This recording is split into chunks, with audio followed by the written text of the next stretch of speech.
நேயர்கள் அனைவருக்கும் இனிய தமிழ் புத்தாண்டு நல்வாழ்த்துக்கள். தற்போது நம்ம பார்க்க போகிற தலைப்பு என்ன பார்த்தீங்கன்னா, 2024ஆம் ஆண்டு ஏப்ரல் மாதம் 14ஆம் தேதி வருகின்ற தமிழ் புத்தாண்டு நமது 12 ராசி நேயர்களுக்கும் எவ்வாறு இருக்கப் போகிறது என்பதை பற்றி பார்க்க போகிறோம். இந்த தமிழ் புத்தாண்டு பார்த்தீங்கன்னா எப்போ கரெக்டாக நம்ம உறுதியாக கொண்டாடுறோம் அப்படின்னா, சூரிய பகவானை அடிப்படையாக கொண்டு தான் தமிழ் மாத பலன்களே எடுக்கப்படுகின்றன. ஏன்னா நவகிரகங்களின் நாயகன் என்று அழைக்கப்படுகின்ற சூரிய பகவான் எப்பொழுது மீன ராசியிலிருந்து நேச ராசிக்குள் உள்ளே நுழைகிறாரோ, அதாவது நேச ராசிக்குள் சூரியன் உள்ளே நுழையும் மாதமான சித்திரை மாதம் 1ஆம் தேதி தமிழ் புத்தாண்டு ஆரம்பிக்கப்படுகிறது. ஏன் நம்ம சூரியனை அடிப்படையாக கொண்டு நம்ம தமிழ் புத்தாண்டை கொண்டாடணும் அப்படின்னு ஒரு கேள்வி பார்த்துக்கலாம். நவ கிரகங்களுக்கு ஒளி கொடுக்கிறதே சூரிய பகவான் தான். ஒளி கிரகங்கள் என்று பார்த்தால் கிட்டத்தட்ட நம்ம சூரியனையும் சந்திரனையும் மெயினாக சொல்லுவோம். இதில் சூரியன் தான் நவகிரக நாயகன். அப்போ ஒரு நவகிரக நாயகன் எந்த ராசியில் உச்சம் பெறுகிறார் என்று பார்த்தால் மேச ராசியில் தான் சூரியனுக்கு அதிகமான ஒரு வலிமை ஏற்படுகிறது என்று பார்க்கிறோம். அப்படிப்பட்ட ஒரு வலிமை படைத்த கிரகமான சூரிய பகவான் மேச ராசிக்குள் உள்ளே நுழையும் மாதம் தமிழ் புத்தாண்டாக கொண்டாடப்படுகிறது என்பது உண்மை. எதற்காக இந்த விஷயத்தை மிக அழுத்தமாக சொல்கிறோம்னா, நிறைய குழப்பம் இருக்குது. தமிழ் புத்தாண்டுனா என்ன, நம்ம தமிழ் புத்தாண்டை எந்த மாதமாக எடுத்துக்கலாம் அப்படிங்கிறது ஒரு குழப்பங்கள் நிறைய பேருக்கு இருக்குது. ஸோ அதனால தான் ஒரு விளக்கத்தோடு உங்களுக்கு தெளிவாக சொல்லியிருக்கேன். தமிழ் புத்தாண்டு என்று சொன்னால் உறுதியாக சித்திரை மாதம் 1ஆம் தேதி தான் தமிழ் புத்தாண்டு ஆரம்பிக்கப்படுகின்றன. சூரிய பகவானை அடிப்படையாக கொண்டு என்பது கணக்கு. சரி, ஓகே. இந்த வருடத்தில் நம் தமிழ் புத்தாண்டில் என்னென்ன மாற்றங்கள் நமக்கு ஏற்பட போகிறது என்று பார்க்கும்பொழுது, இந்த தமிழ் புத்தாண்டானது குரோதி வருடம் என்று ஆரம்பிக்கப்படுகிறது. ஒவ்வொரு வருடமும் தமிழ் புத்தாண்டு தமிழ் மாதத்தில் ஒரு பேர் வைத்து ஆரம்பிக்கப்படும். போன வருடம் பார்த்திங்கன்னா நமக்கு தமிழ் புத்தாண்டு சோபகிருது வருடம் என்று சொன்னோம். இந்த வருடம் பார்த்திங்கன்னா குரோதி வருடம் என்று ஆரம்பிக்கப்படுகிறது. அதே போல் தமிழ் புத்தாண்டு ஆரம்பிக்கும் பொழுதே என்ன ஒரு மிக முக்கியமான விஷயங்கள் இருக்கும் இது பார்த்தீங்கன்னா, ஒவ்வொரு கிரகங்களுக்கும் ஒரு பதவி கொடுப்பாங்க. பஞ்சாங்கம் படிக்கிறவங்களுக்கு நல்லா தெரியும். சில பேர் பஞ்சாங்கம் படிக்கிறாங்க, பல பேர் பஞ்சாங்கம் பார்க்குறதே கிடையாது. ஜோதிடர்களே நிறைய பேர் பஞ்சாங்கம் பார்க்குறது கிடையாது. ஸோ பஞ்சாங்கம் ஜோதிடர் இல்லாதவர்களும் வச்சுருக்காங்க, அதான் உண்மை. அப்போ பஞ்சாங்கத்தில் பார்த்தீர்கள் என்றால் ஃப்ரண்ட் பேஜில் போட்டிருப்பாங்க ஒவ்வொரு வருடத்தின் ராஜா யார், மந்திரி யார், சேனாதிபதி யார், தானியாதிபதி யார் அப்படின்னு சொல்லி போட்டிருப்பாங்க. அதன் அடிப்படையில் தான் அந்த தமிழ் புத்தாண்டு செயல்படுகிறது. அப்போ தலைமை பொறுப்பு அந்த வருடத்தின் யார் வகிக்கிறார் என்று பார்க்கும்போது, இந்த வருடத்தின் ராஜாவாக செவ்வாய் பகவான் வருகிறார். இந்த குரோதி வருடத்தின் ராஜாவாக செவ்வாய் பகவானும் மந்திரியாக சனீஸ்வர பகவானும் இடம்பெறுகிறார். அதுக்கு அடுத்தபடியாக பார்த்தீங்கன்னா சேனாதிபதியாக சுக்கிர பகவானும் தானிய அதிபதியாக சூரிய பகவானும் இடம்பெறுகிறார்கள். இப்படிப்பட்ட ஒரு வலிமையான கிரகமைப்பு. ஏன்னா செவ்வாய் அப்படின்னு சொன்னோடனே எல்லாருக்குமே தெரியும், ஒரு வேகமும் விவேகமும் இருக்கும் அப்படிங்கிறத பார்க்குறோம்.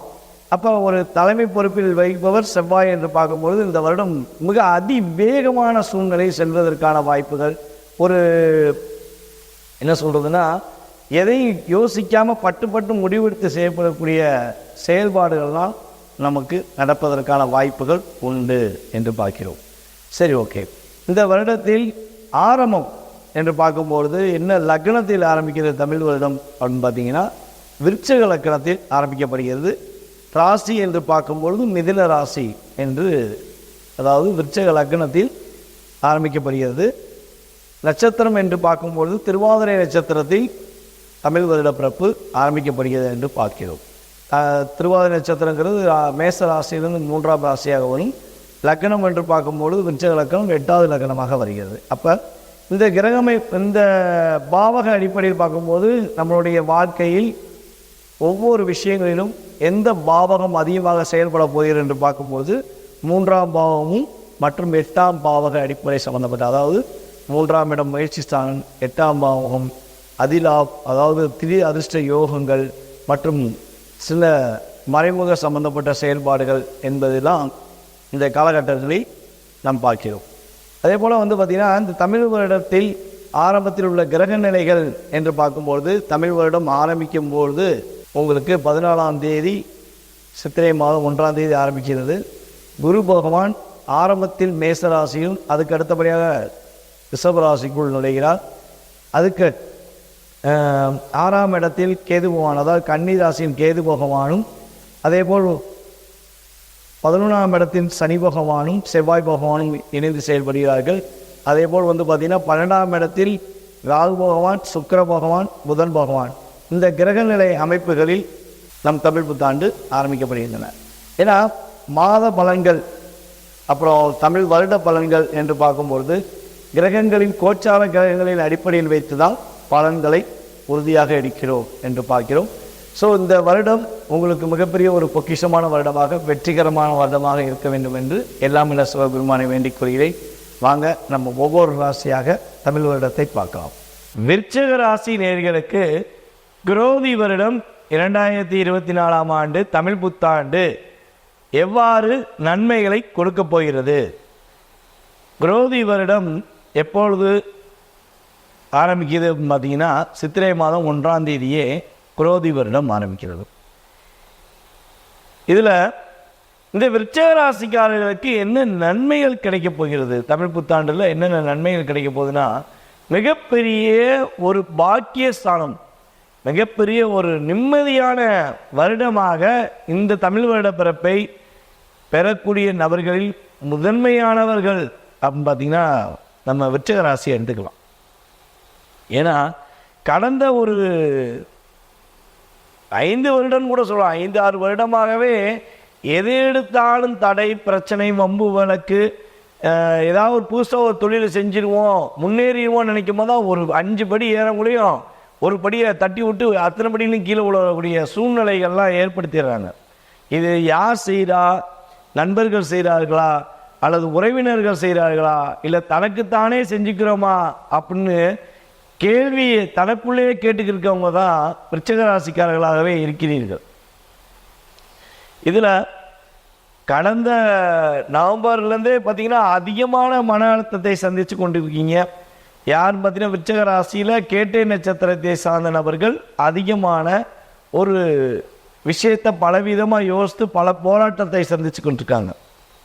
இப்படிப்பட்ட தன்மைகளெல்லாம் விலகி ஒரு மன நிம்மதிகள் கிடைக்கக்கூடிய அமைப்பு தான் உங்களுக்கு தமிழ் புத்தாண்டு ஏற்படுத்தி கொடுக்கின்றன.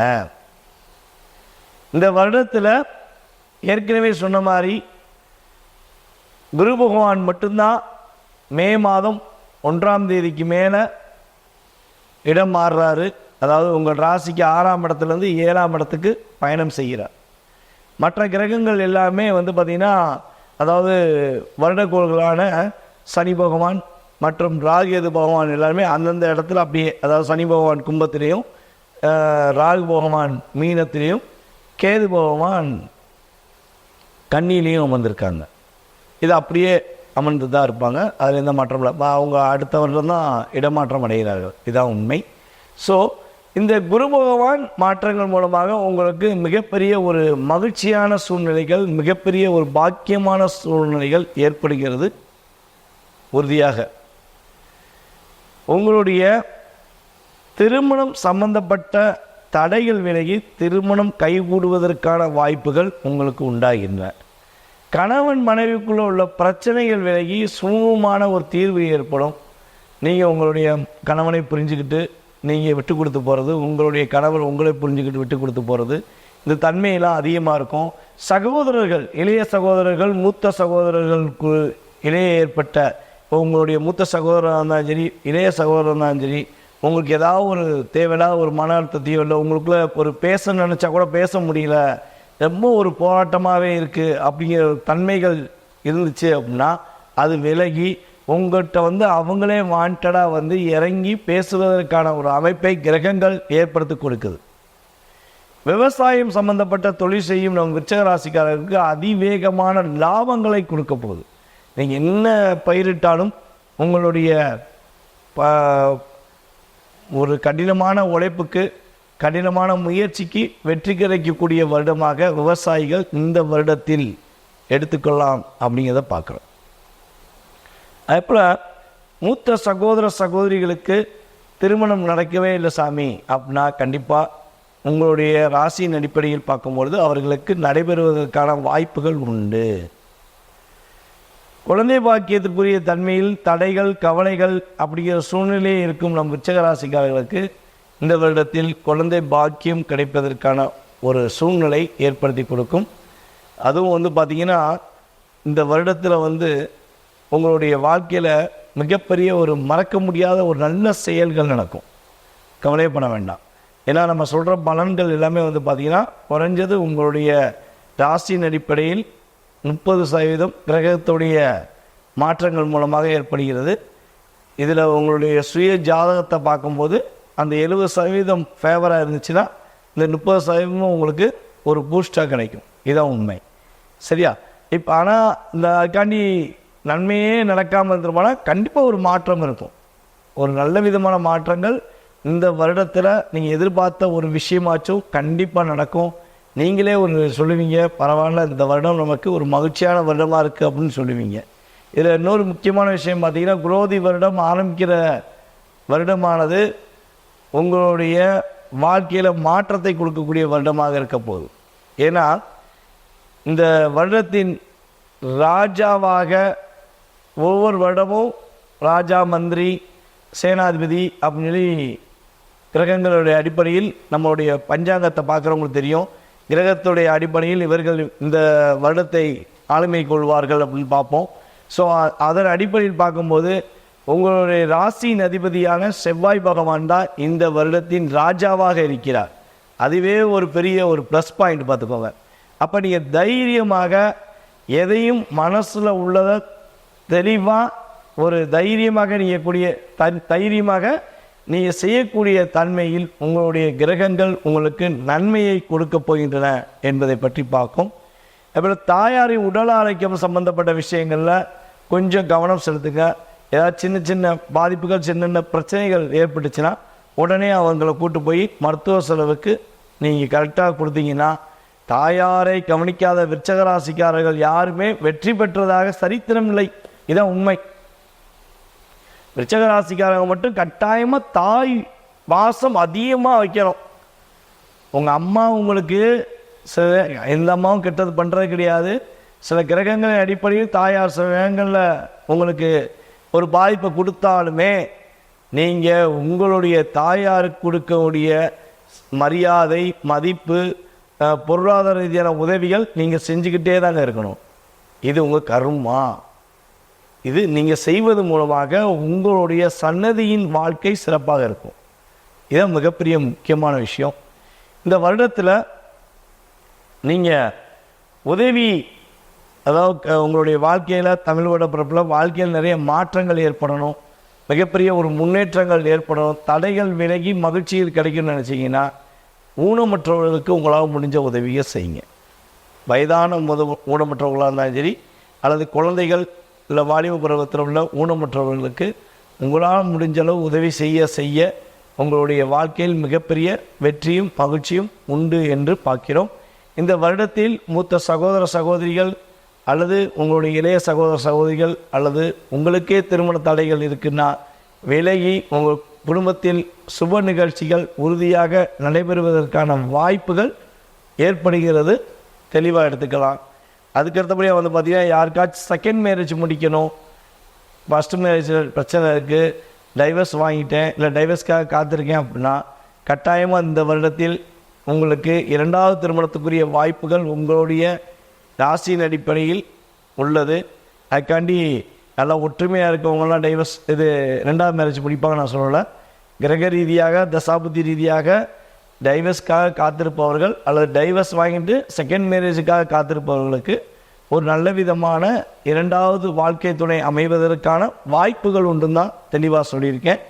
அதே போல் அப்படி இன்கேஸ் எங்களுக்கு என்ன கல்யாணம் நாங்கள் வந்து ஃபஸ்ட் மேரேஜ்லேயே வாழ்கிறோங்க, எங்களுக்கு என்னங்க நன்மைன்னு கேட்டிங்கன்னா, பொருளாதார ரீதியான சூழ்நிலையில் உள்ள தடைகள் விலகி பொருளாதாரம் வேக லாபமாக உங்களுக்கு கொடுத்து வெற்றியை கொடுக்கும் என்பது நிதர்சனமான உண்மை. கவனமாக இருக்க வேண்டிய விஷயங்களில் கவனமாக இருங்க, வாழ்க்கையில் நிதானமாக செயல்படுங்க, மற்றவங்க விஷயத்தில் தலையிடாதீங்க. இந்த வருடமாச்சு நிம்மதியாக இருங்க. யாருடைய ஒரு தனிப்பட்ட விஷயங்களை தலையிடாமல் உங்களுடைய தேவையை அறிந்து, உங்களுடைய குடும்பத்தின் தேவையை அறிந்து நீங்கள் செயல்பட்டீர்கள் என்றால் உங்களுடைய வாழ்க்கையில் மிகப்பெரிய வெற்றியும் மிகப்பெரிய ஒரு மகிழ்ச்சியும் உறுதியாக உண்டு என்பதை கூறிக்கொள்கிறேன். இந்த வருடத்தில் நீங்கள் வழிபாடு செய்ய வேண்டிய கோவில், தமிழ் வருடம் ஆரம்பிக்கப்பட்டதிலிருந்து நீங்கள் இந்த வருடம் முழுவதும், குரோதி வருடம் முழுவதும் நீங்கள் வழிபாடு செய்ய வேண்டிய கோவில் வந்து பார்த்தீங்கன்னா, அருகில் உள்ள சிவன் கோவில் வழிபாடு உங்களுக்கு மிகப்பெரிய முன்னேற்றத்தை கொடுக்கும். இந்த வருஷத்தில் ஒரு தடவை அல்லது 2-3 தடவையாச்சும் நெல்லையப்பரை போய் உறுதியாக சந்திச்சு வாங்க. அவரை போய் மனசார வழிபாடு செஞ்சுட்டு வாங்க. உங்களுடைய வாழ்க்கையில் ஏற்பட்ட இன்னல்கள் எல்லாம் விலகி, துன்பங்கள் எல்லாம் விலகி, வெற்றியும் மகிழ்ச்சியும் உங்களை நாடும் என்பதை உறுதியாக குறிப்பிட்டுக் கொள்கிறேன். மேலும் உங்களுடைய சுய ஜாதகம் சம்பந்தப்பட்ட கேள்விகள் ஏதேனும் இருக்குது, இல்லாட்டி உங்களுக்கு ஜாதகமே இல்லை, உங்களுடைய வாழ்க்கை சம்மந்தப்பட்ட விஷயங்களை நீங்கள் தெரிஞ்சுக்கணும் அப்படின்னு ஆசைப்பட்டீங்கன்னா கீழே உள்ள வாட்ஸ்அப் நம்பருக்கு டீட்டெயில்ஸ் அனுப்பிவிடுங்க. கட்டணத்தின் அடிப்படையில் முன்பதிவு செய்தவர்களுக்கு மிக துல்லியமாக பலன்கள் கூறப்படும் என கூறிக்கொள்கிறேன். வாய்ப்பளித்த நல்ல உள்ளங்களுக்கும் மேலும் விருச்சிகராசினியர்கள் அனைவருக்கும், இந்த வீடியோவை பார்த்து கொண்டிருக்கும் நமது வாடிக்கையாளர்கள் நேயர்கள் அனைவருக்கும் இனிய தமிழ் புத்தாண்டு நல்வாழ்த்துக்களை கூறி விடைபெறுகிறேன்.